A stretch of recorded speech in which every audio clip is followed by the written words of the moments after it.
राघव मिश्रा उत्तर प्रदेश के लखनऊ से था। बैंक में नई पोस्टिंग मिली थी, बंगाल के एक छोटे से गांव कुमारपारा में।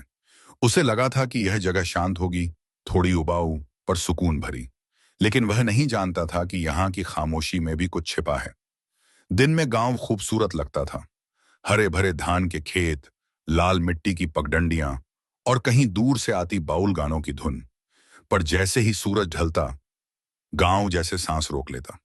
लोग जल्दी जल्दी दरवाजे बंद कर लेते। एक बुजुर्ग ने हंसते हुए कहा था, बाबू, सूरज ढलने के बाद बरगद के पेड़ के पास मत जाना। राघव मुस्कुरा दिया, अरे, मैं शहर का आदमी हूं, मुझे भूत नहीं डराते। बैंक छोटा था, 2 क्लर्क, एक चपरासी और खुद राघव। रहने के लिए गांव के किनारे एक किराए का घर मिला था। हर शाम वह बैंक से घर लौटते वक्त उस पुराने बरगद के पेड़ के पास से गुजरता था।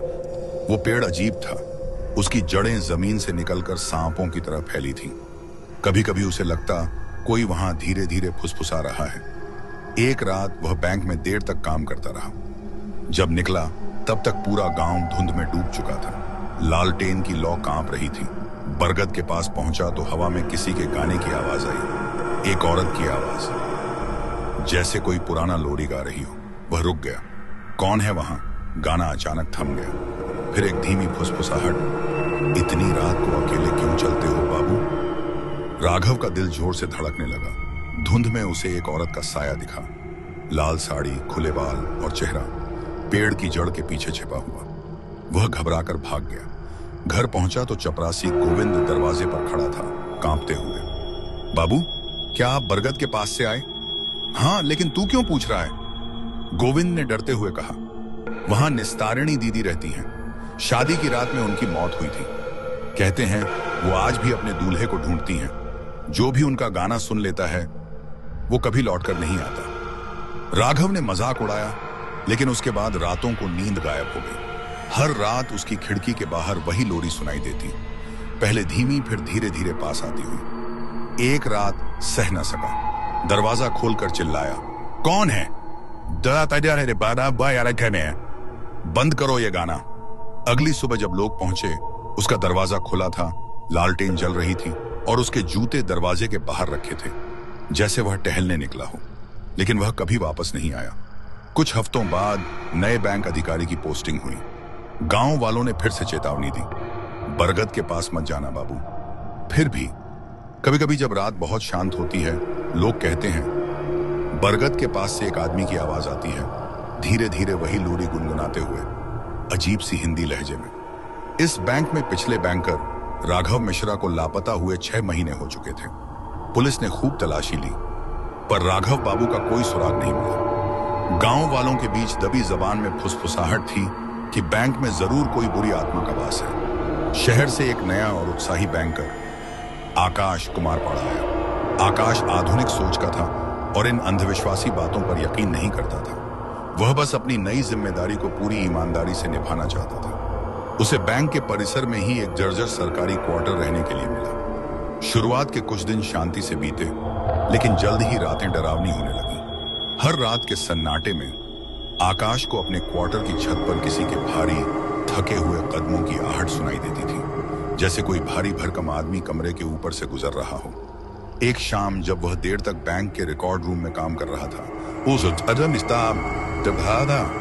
तो उसने देखा कि लॉकर के पास रखी हुई फाइलों की ऊंची ढेरी अचानक बिना हवा के फड़फड़ाने और हिलने लगी। सबसे ज्यादा भयभीत करने वाली बात यह थी कि कभी कभी उसे बैंक के लॉकर रूम से किसी की धीमी और दर्द भरी खांसी की आवाज आती थी।